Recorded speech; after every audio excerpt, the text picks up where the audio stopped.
Here's a preview of what you'll hear on this episode of Beyond the Wheel. Well, I don't know. It's only 96 hours.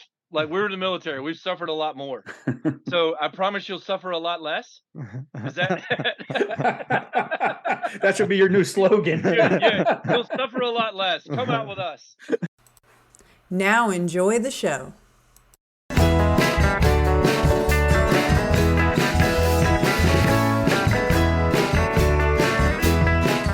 You are listening to Beyond the Wheel, a podcast about the people and ideas that drive the RV community forward.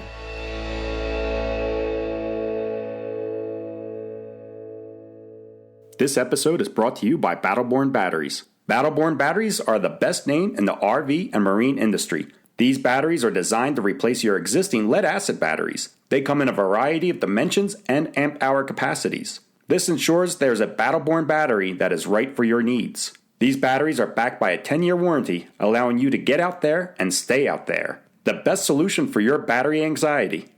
Whether your adventure is on the road, on the water, or off the grid, Battleborn batteries keep you out there longer.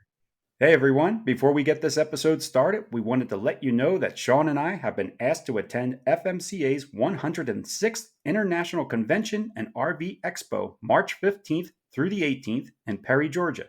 We will be putting on a live daily show every morning for the full event.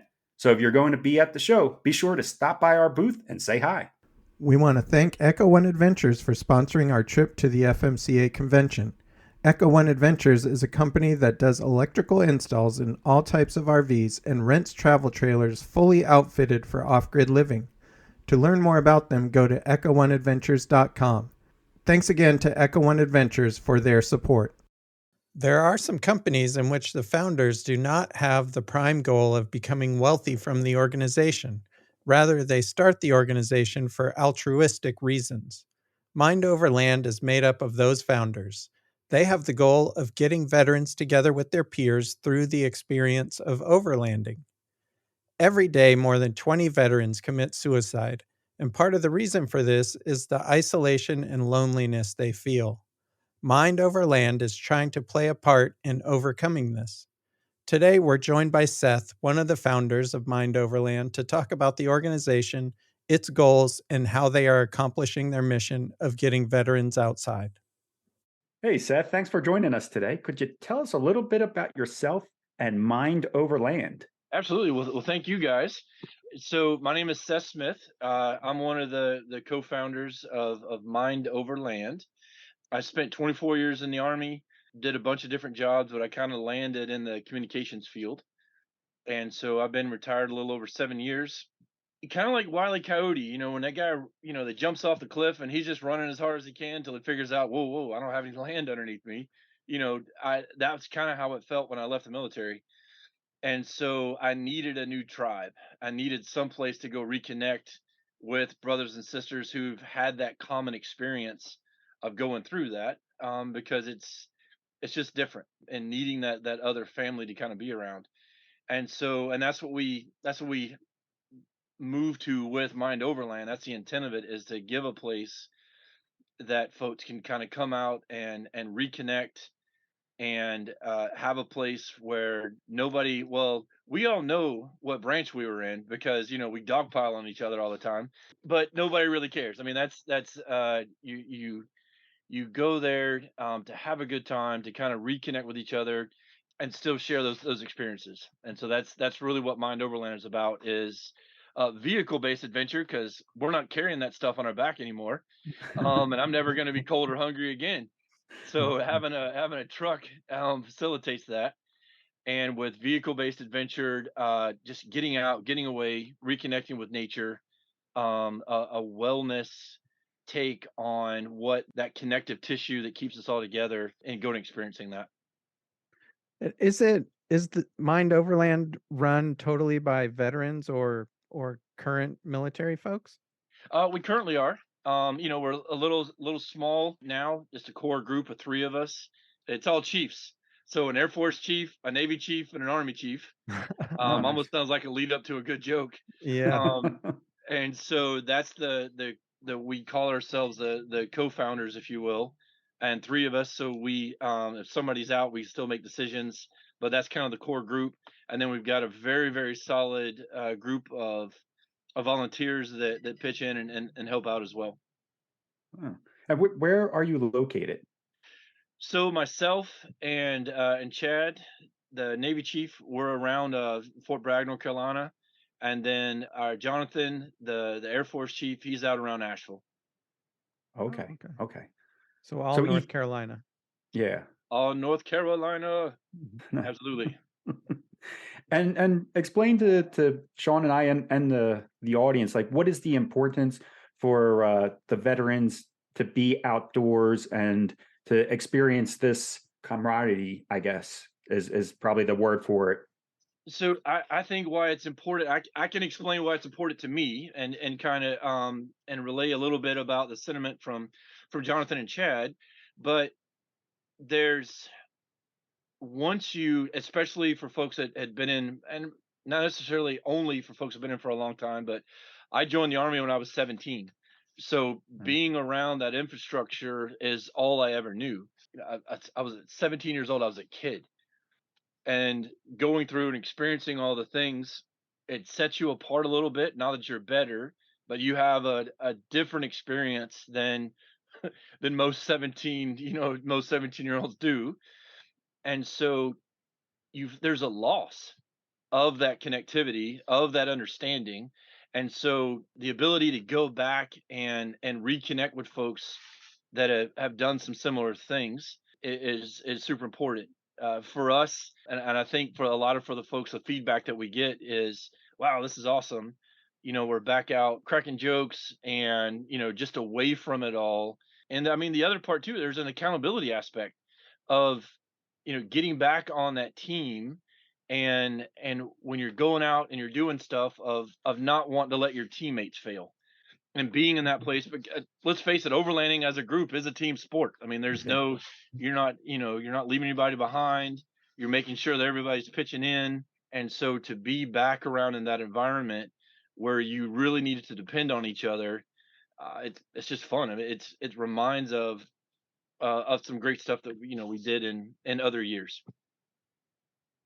Yeah, I like what you said about it being a team sport because, yeah, I guess same as you, I went into the military young, and you really do kind of grow up with people. They kind of become a family, and you learn to rely on each other a lot, whether you're at your base in the States or you're deployed overseas. You still, have that connection with the people, and you rely on each other to get things done. So yeah, I think that's a really good answer.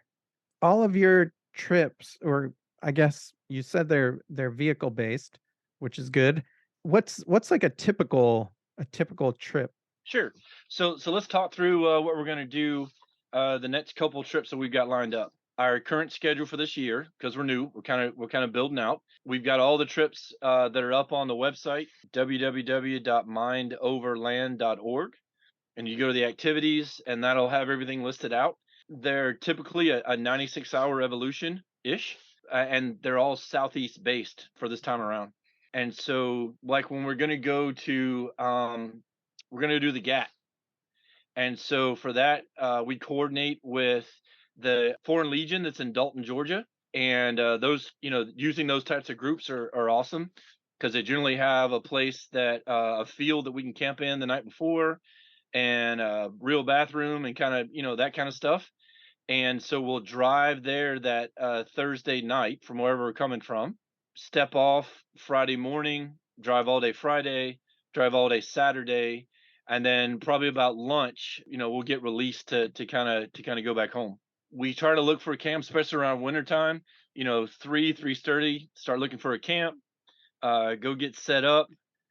I cook a lot, or we'll have other people designated to go do that. That way, because it's part of the service aspect of it. When the veteran is there, we want to create a space where they're not really working.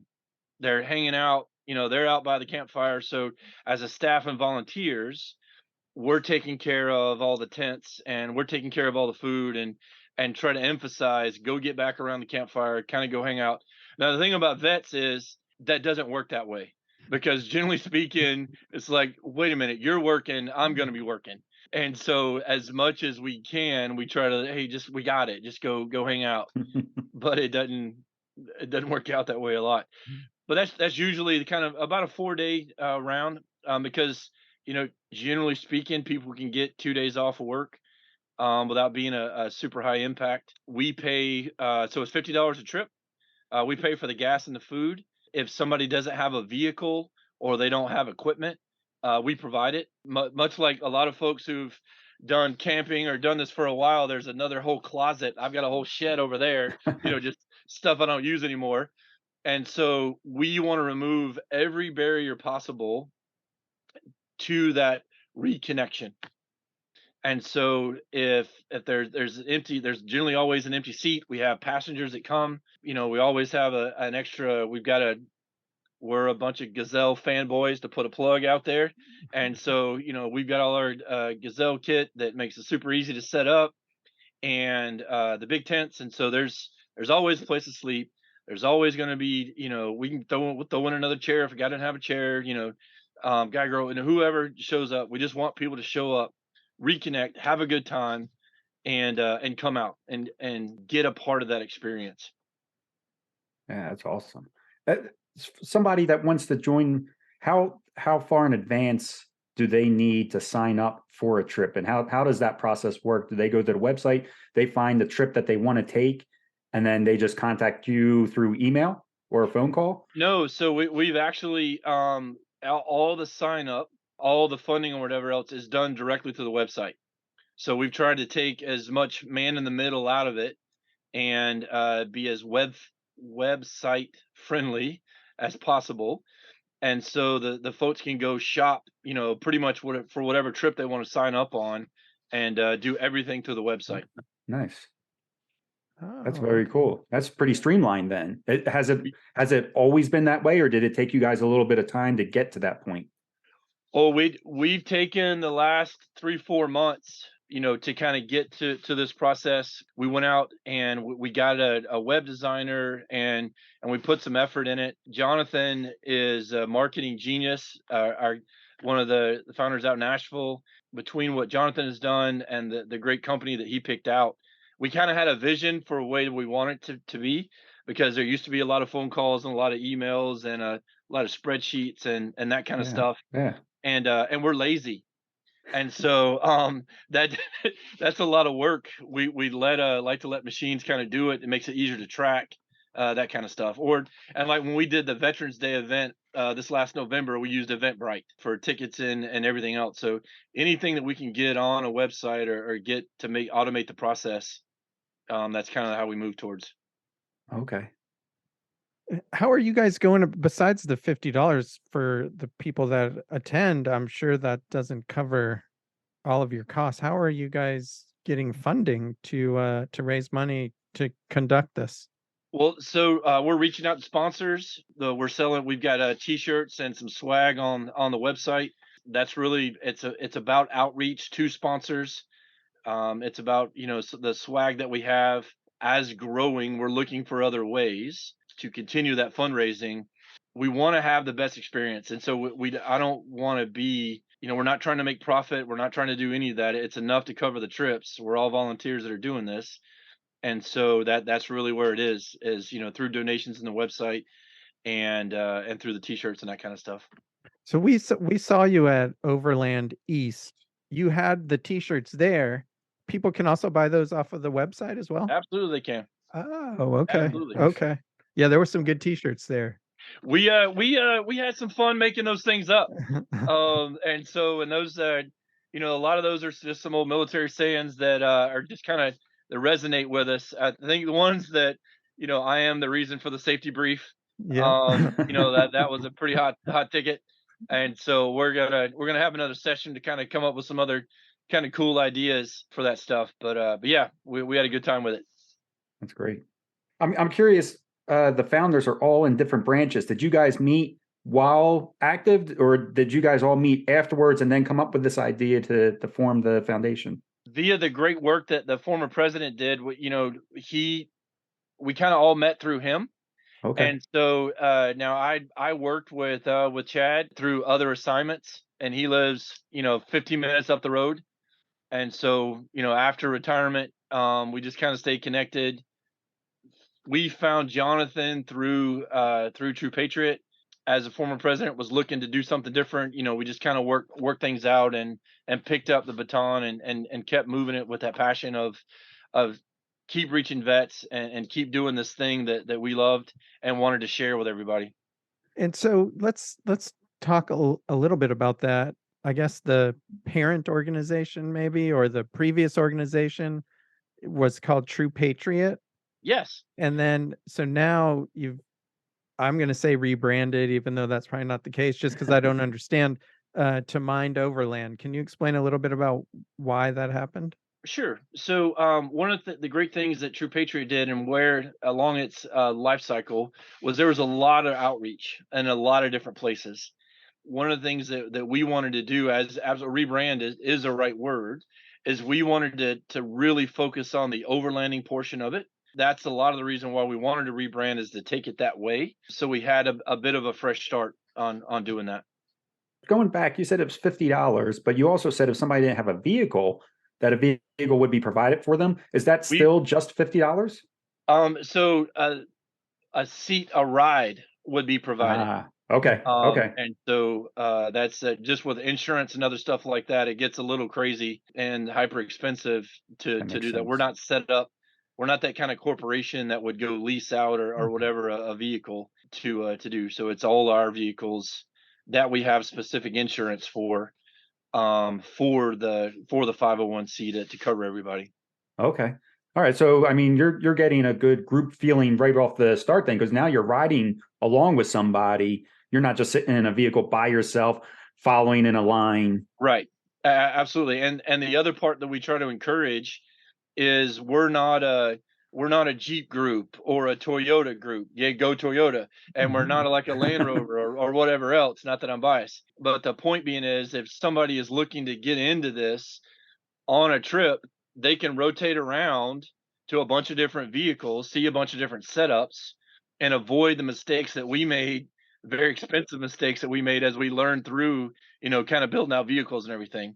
And so that adds a little bit, yeah, it's a little different if you're riding, because you just bounce around to another vehicle, see how that feels, see if you like how that works, have that other shared experience. And we encourage to get out of those kind of groups and talk to other folks and reconnect. So yeah, absolutely. So Seth, I'm just curious, when you're talking about these groups that come out, what does your demographic look like? Are you getting younger people, older people? Is it just all male based? No, it's fairly diverse, and quite honestly, in rank, in age, in gender. And so, like our next trip out to Georgia, there's two E3s that are coming, a husband and wife that are both Okay. veterans. But that really is the target, is for veterans. And these first couple trips will be specifically focused on veterans. We're going to definitely have some more family events. Like the Veterans Day event is very, very family oriented, but it's a different experience when you've got just the veterans around, or veterans and families. And so we want to have a homogeneous group of folks that are going through so you can share a little more, or whatever else for those kind of experiences. But it's hard to say a specific demographic, because just everybody come on. Nice. That's what we want to get to, is everybody come on, and not well, this or the other. No, let's go reconnect. Let's go get outside. So I got another follow-up question about vehicles. So Seth, if somebody goes to the website, they see your trip plan, does it give them an idea of difficulty and what their vehicle needs to have to be able to run the trail? So it does talk through that. We've got some SOPs with minimum requirements, and so generally speaking, a well-equipped vehicle, large tires for us is 33s. We're not doing 35s and rocks or whatever else. That's not what we're going after. We're not doing side by sides. And so like, as an example, I'm a very typical Toyota guy. 33s, 3-inch lift, do a double cab, short bed. I do have a winch on the front. We talk about making sure that there is recovery points on the vehicles and that kind of thing. And the other thing that we do too is there's 2 calls prior to every trip where we'll have an in brief, dare I say, is darn near an op order, if you will, where we kind of step through A to Z, and we'll take a pulse on the people that sign up. So if this is their first trip and they're kind of going out, we'll obviously call them again for a side call and like, hey, I know we gave you a bunch of information. Here's this, or you'll have the more experienced folks to kind of come through and they'll see the PowerPoint. Hey, we got it. We're good. But we make sure that there's I wouldn't say the point of over communication, but the first time that we say hello is not at the start point. And so we'll go through and have a fairly thorough discussion with them on their vehicles and kind of getting a little bit because back to being a team sport, digging into the last time they did maintenance. What maintenance have they done? Do they need to do maintenance prior to going out? Whether it's all the greasing of things or making sure the fluids are changed or topped off, or that's about reaching out to that individual person and kind of seeing where they're at their experience level. And so, and not that we're experts. I mean, we're good. I don't want to. We're proficient in what we're doing. And so, but the we want to make sure that we try to get folks to that level of proficiency that we're not in the middle of somewhere and then something that could be avoided breaks, and then you alter. No matter what, you're altering the trip for everybody, but we try to make sure that that impact is minimal. There's packing lists, all the safety equipment, making sure that wherever we go, as we plot out our trips, knowing where the police are, the fire department, the hospitals, that type of thought walk that we'll do as we go through it. In the mornings, we'll have a safety brief. We'll talk about where we're going. In the evenings, we'll talk about what we could have done better. Generally speaking, every vehicle, if they don't natively come with a GRMS, to give an absolute shout out to Midland, they've been phenomenal to us. We love those Midland radios and GRMS. We have a Midland radio in every single vehicle, and so that everybody is in comms at all times because you're not going to have cell phone coverage wherever you're going. And so we want to make sure that that we have connectivity in every single vehicle. The leaders will have Gaia. Shout out to Gaia as we do our tracking on that stuff, and very very happy with that to plan routes and all that other kind of stuff.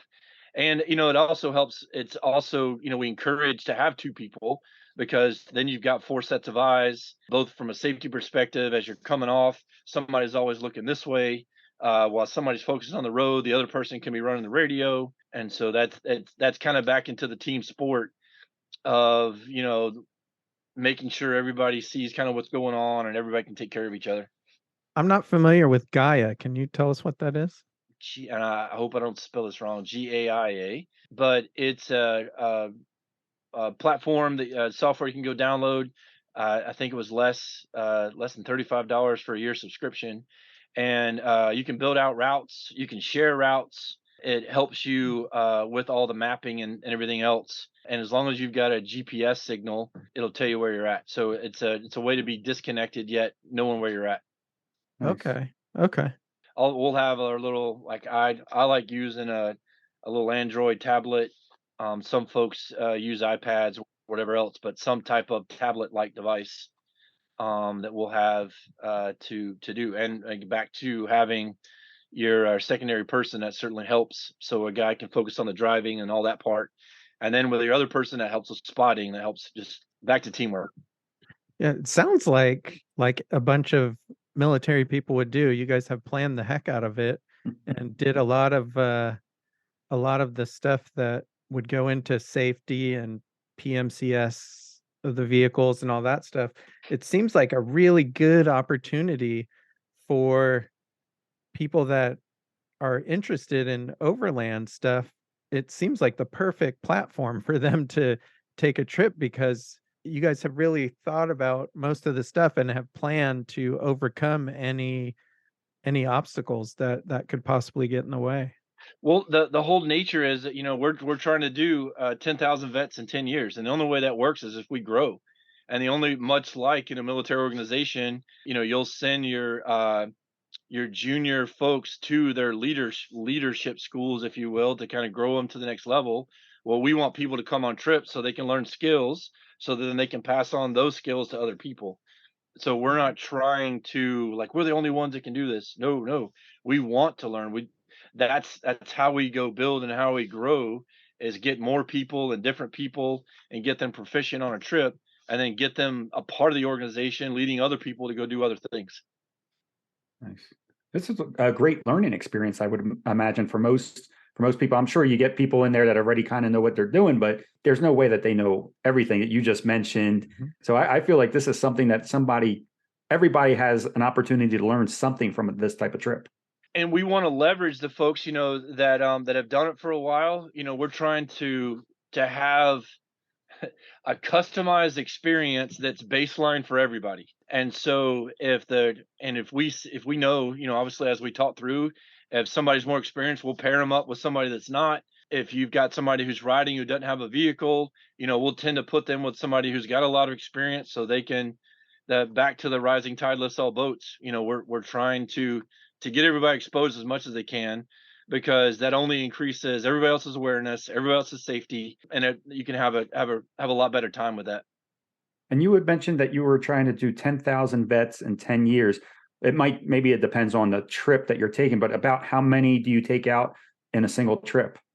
So what for now, because like I said, we're still kind of small. Every other month is kind of the schedule, the cadence.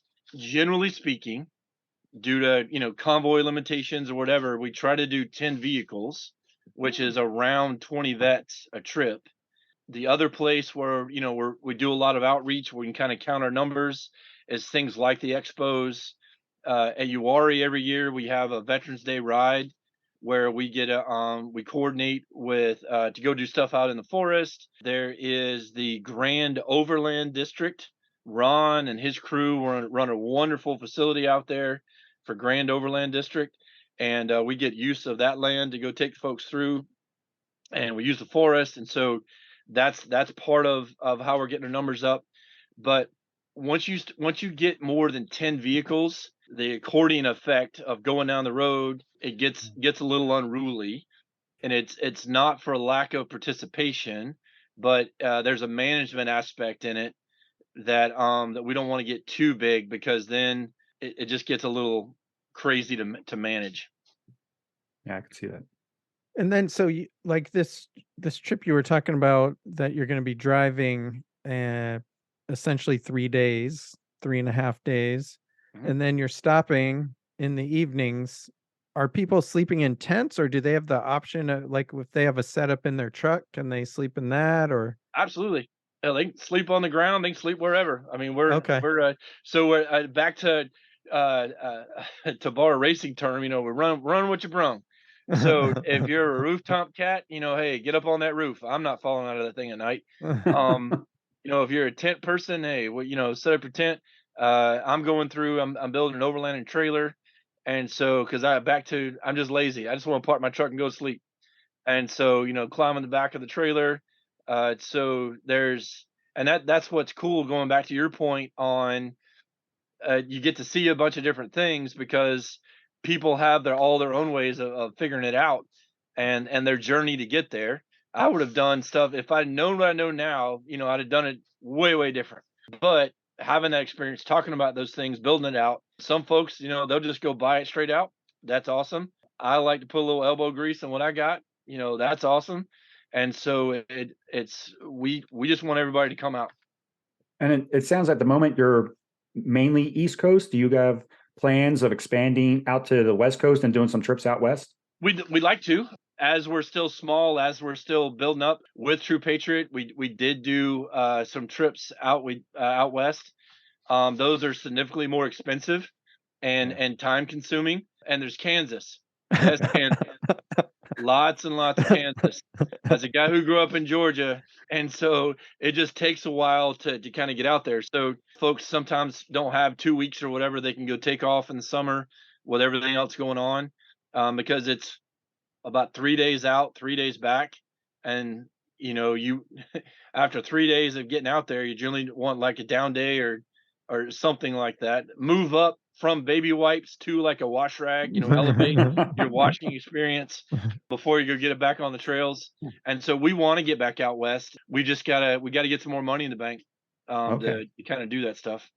Okay. And I have a little bit of a follow-up question. So when you do expand, or you, even if you're on the East Coast and you're expanding and you're doing a new trip, do you and the other founders do a dry run of the trip? Absolutely. And so you never do anything in your front yard you ain't done in your backyard twice. Okay. And so that's part of building up kind of a recipe book on that we want to have run a bunch of things at least once. Now, granted, Murphy is our friend, and so he always gets a vote, but that very, very few times is anything done in the blind. Just from a preparation and other thing like that. I mean, we can obviously, because of growing up in the military, we're always taught to just shift and adapt and overcome and everything else. But that suffering is involved in that. So let's not do that. Yeah. Let's kind of do a little bit of route recon and have it better for the vets coming out, so they'll want to come back. Do you have a lot of repeat customers? We do. We Oh, absolutely great. do. But what's really interesting though is the new trips that we're signing up for. There's also a lot of new blood coming out, and so we're super happy with the reach that we've been able to do with Overland at the launch, with what we were able to do at Veterans Day, and just kind of word of mouth of getting things out there. And so the best way for a veteran to learn about this, besides this podcast, of course, is to hop on the website and check it Absolutely. out. So between the website and Facebook and LinkedIn and Instagram, those are the places that we kind of hang out to find out information and that kind of stuff. But certainly the website is the central place that we'll have, and then through we'll publish adventures through Instagram and Facebook and that kind of stuff. And then for the non-vets that want to help or contribute in some way, I know you said shirts, stickers, and things like that, and a donation. Is there anything else that somebody can do? Could they maybe not loan you a vehicle, but maybe equipment? Is there some type of loaning process if you guys need it more tents, or if you needed sleeping bags or anything like that? Is there anything like that? Well, yeah, that's very interesting. Because we're so small, we really haven't ran into that yet, but we'd certainly like to explore any offers of help, because that's a way that folks like to show it's real appreciation. It's more than a thank you for your service. It's a, hey man, here's a trailer for a week, or hey, here's this thing to go do. But as we grow, we'll work through that kind of stuff. But to get to there, the donations and the t-shirts and all that kind of stuff work out fairly well too. Okay. And then also business sponsors as well. You guys are always looking for that as well. Absolutely. And like as a prime example, Midland has been phenomenal that we've gone through, and they've already partnered with us very, very well. And we're always looking for other corporate sponsors that where our interests meet. We had a Train. We got a donation from Train the other day, which was awesome. Great organizations like that are really kind of the lifeblood of what we're doing. Nice. I think Train is a generator company. Is that Train? The Train for air conditioning. Air conditioning. That's it. HVAC Air stuff. conditioning. Yep. Okay. I knew the name, but I just couldn't really place what it was. Okay. Very cool. Oh, that's awesome. I'm curious, Seth, out of the trips that you've done so far, do you have a favorite? And do you want to share a reason of why it's a favorite? Or yeah, maybe top two? Absolutely. I do. No joke. There we were. Hand grenades and toothpaste everywhere. It was a travesty. So one of the things we learned, because there is a lot of discovery learning on these things, Gaia maps every road. Now, every road is not necessarily a public road. In the mountains, sometimes people don't like you on their roads that are named after their names. So we turn off trying to go some backtracking, and everything starts getting tight, getting kind of narrow, like it's hadn't been maintained. And we're like, this is interesting, like we're overlanding, yeehaw. And then we hear, hey, what are you doing? And so we showed up on somebody's land, and she was not very happy about it. And so we're going down there and I'm like, hey, it's okay, we're just trying to do this thing. and she's like, "Hey, how many are you?" "Well, there's 8." She's like, "Dang, I only got 5 bullets in my gun." So, you know, she was helped us get off her land, and we went on our merry way, and everything was fine. But I think that kind of sticks out of my head of you got to be careful where you're going and be aware. That was an awesome trip. I haven't the a bad trip is it's hard to find a bad. I mean, You don't have to share any bad ones. I no, asked if no, you had I'm two just trying good to think ones. through. Yeah, I'm just trying to when at the end of the day when you're done, you're a little tired, you're around the campfire, there's maybe a libation or two that's there, like you're back with your tribe, you're back with your pack, like there's that sense of community, and that happens on every trip. Very rarely do we get yelled at by people who are upset with us or where we're at, which is kind of fun. But yeah, it's each trip has a unique place. We just love doing it. Yeah, it seems like a great way to make new friendships too. Absolutely. When you're going through things like going through somebody else's land and they have a gun. Dang, 8! I only got 5 bullets. That's That funny. that kind of sticks in your head a little bit. Yeah. How about, we talk about learning experiences and stuff like that, and I Yeah. don't think this is something that everybody knows, but maybe they should know. Can you talk a little bit about, and Sean is going to have to help me out with the term. There's a term that, you don't leave anything behind as far as trash, Oh, litter, the and stuff tread like lightly. Are you talking tread about tread lightly. lightly? Yeah, tread Yeah, lightly. Is that absolutely. something that you guys practice? Is it something that you guys Absolutely. teach? It's in our forefront of what we practice. As we kind of grow and do, we're gonna get recertified for the tread lightly. That's part of our morning brief, as kind of a reminder. There's some basic principles that we want to kind of live by, so it is better when we left it, or at least the same when we go. But we're massive supporters of tread lightly. Yeah, I could not remember what it was called.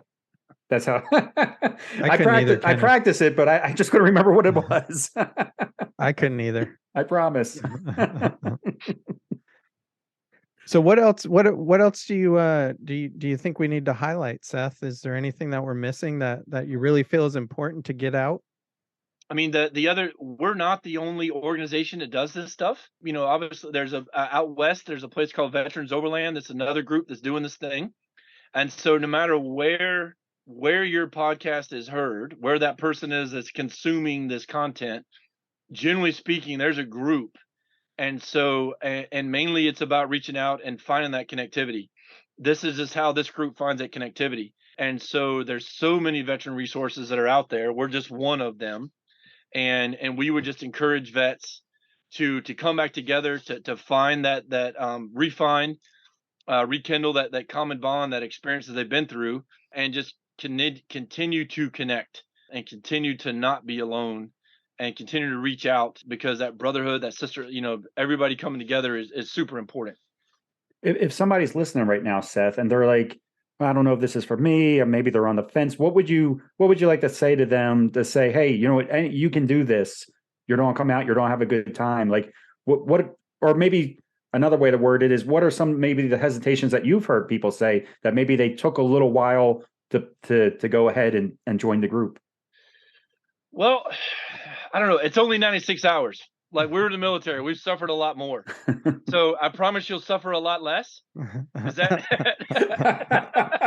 that should be your new slogan? Yeah, you'll suffer a lot less. Come out with us. I mean, generally, you're going to be camping. You're going to be in a truck. You're going to be rolling around. The hope is that, especially military folks coming out, have gone out to the field once or twice, so they kind of know what they're getting into. I think the main thing is, the cost of the vehicle or the other stuff like that. And the real hook, I think, for us is come try it out. We literally have every single platform, Jeeps and Toyotas and Gladiators, which is a weird mix of all that thing. Yeah. The unholy platypus of the off-roading world is kind of connected and all that stuff. So if they don't know, they're trying to think about it. It's a fairly low impact, fairly low cost way just to come try it out. If you're going to go do another hobby, It's almost, if you're going to go rent a gun at a gun range, or, you got a buy, try, decide type feel. So come by, try, decide. The worst thing will happen is you'll learn some new jokes about a different service. You'll eat some of my marginally okay food, Mhm. and, we'll get out and go have some fun. Nice. Awesome. Yeah, that's really good. Well, I think that's all of our questions, Seth.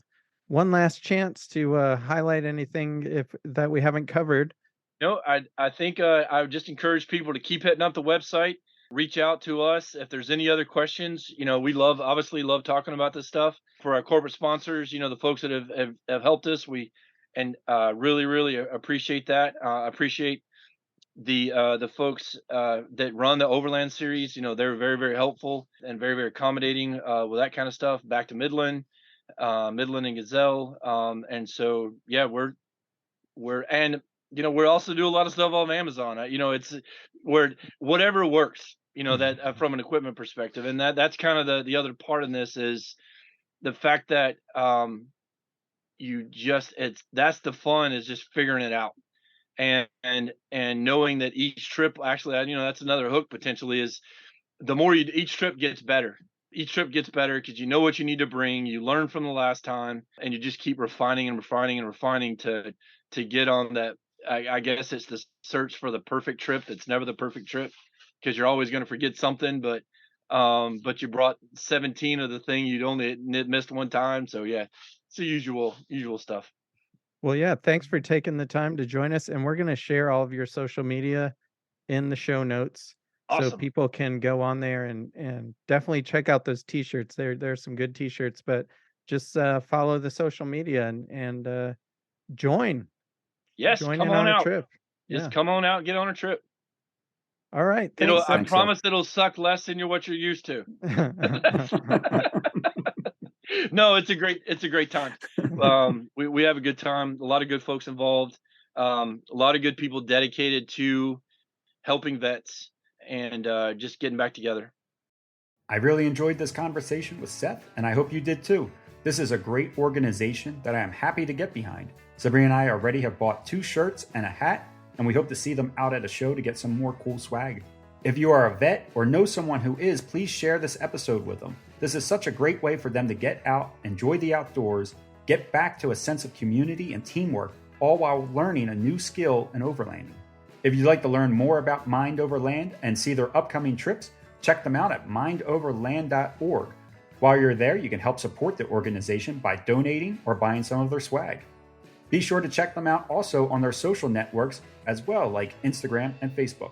Take care all, and safe travels. This episode is brought to you by Battleborn Batteries. Battleborn batteries are the best name in the RV and marine industry. These batteries are designed to replace your existing lead-acid batteries. They come in a variety of dimensions and amp-hour capacities. This ensures there's a Battleborn battery that is right for your needs. These batteries are backed by a 10-year warranty, allowing you to get out there and stay out there. The best solution for your battery anxiety. With the complexity of all the systems in an RV, I always say it's not if something's going to break, but a matter of when is something going to break. That is why I think an extended warranty for RVs is so important. We first interviewed wholesale warranties back in 2019 and immediately became impressed with how their policies worked, such as you can take your RV to any licensed repair shop, including mobile repairs. They also have personalized service plans, making sure you are getting the right policy for your needs. And if you think your RV is too old for a policy, you might be surprised to hear that RVs up to 20 years old can still be approved for a policy. That is more age lenient than most RV parks I've stayed at. Go to wholesalewarranties.com/beyond the wheel or click the link down below in our show notes to get your free quote today.